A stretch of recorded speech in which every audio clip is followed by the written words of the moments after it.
Profesa Wilson George Munguza ni rais wa International Peace Information hapa Tanzania, lakini pia na kimataifa. Nataka kumpongeza Mheshimiwa Rais Dr. Samia Suluhu Hassan, yeye pamoja na vyombo vyake kwa kudumisha amani hapa nchini, kuhakikisha kwamba Watanzania wote wanaishi kwa amani.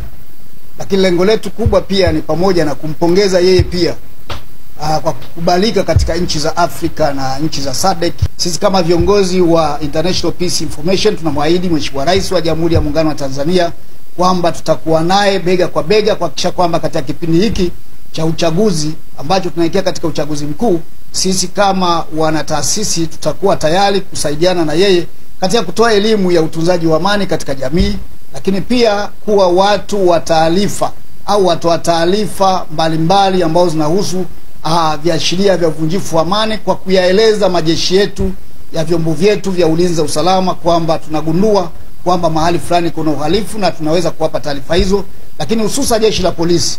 Lakini pia nichukue nafasi ya kipekee, sisi kama taasisi ya International Peace Information tunampongeza Mheshimiwa Rais wa Jamhuri ya Muungano wa Tanzania katika uongozi wake katika kipindi chote hiki ambacho cha miaka yake ambayo amekuwepo madarakani.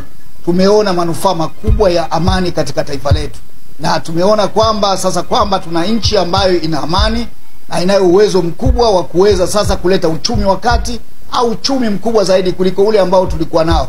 Kwa hiyo hii yote ni kazi ya Mheshimiwa Rais wa Jamhuri ya Muungano wa Tanzania. Nitoe wito kwa wananchi kwamba sisi kama Watanzania hapa tulipo hatuna nchi nyingine. Hatuna nchi nyingine, tunategemea Tanzania. Kwa sababu kila mahali sasa hivi wanazungumzia Tanzania ni kisiwa cha amani.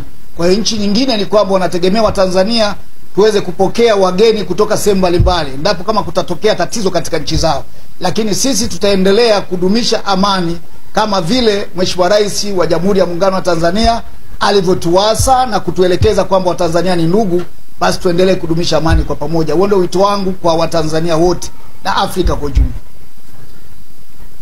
Lakini mkuu wa jeshi la polisi pia tunampongeza kwa kazi nzuri anayoifanya katika kudumisha amani kupitia jeshi lake la polisi, lakini pia na majeshi mengine tunayapongeza.